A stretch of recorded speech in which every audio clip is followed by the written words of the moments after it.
kids. Today's story is about doubting Thomas. I'd rather call him believing Thomas because really he does believe. He just needed a little extra proof and a little help from Jesus. So here is his story. The disciples were hiding in a house the night Jesus rose from the dead. They were afraid. Bam! They locked all the doors. Jesus came and stood by them. "Peace be with you," he said. The disciples looked up in surprise. Jesus showed them his hands and his side so that they would know it was him. The disciples were very happy. Again, Jesus said to them, "Peace be with you. God has sent me to you. Now it's your turn to go tell the rest of the world about me." Jesus breathed on them in a very special way. He said, "With this breath, I will always be in your hearts, even when I am in heaven.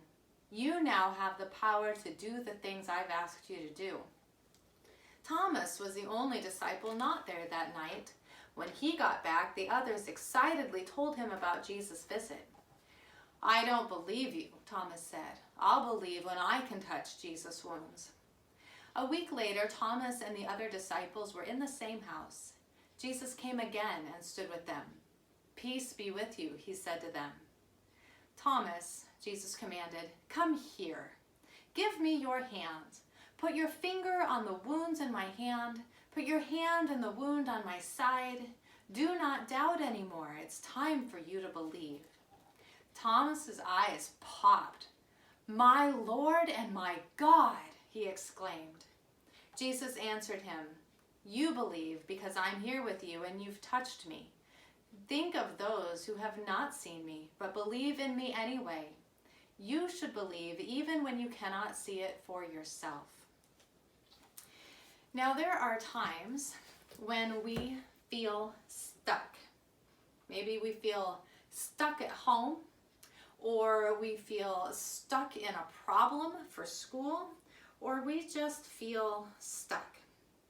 And we're going to be talking in the next few weeks about being unraveled. But sometimes what God does is unravel us and unravel all of our challenges.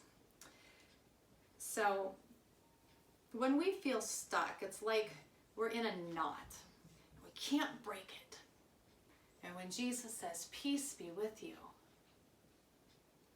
he clears us up. He unravels us. He straightens us out and makes us whole. Now I have a challenge for you guys. For the next several weeks, I would love to see you build a Lego piece out of the story that you hear. So today we heard of a room where several of the disciples were staying.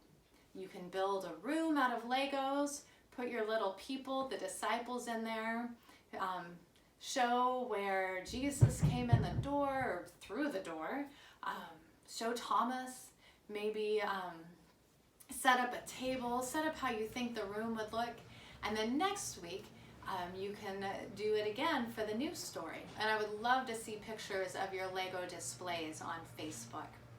So take care. Let's pray. Jesus, help us believe when we have our doubts, and when we feel stuck, unravel us.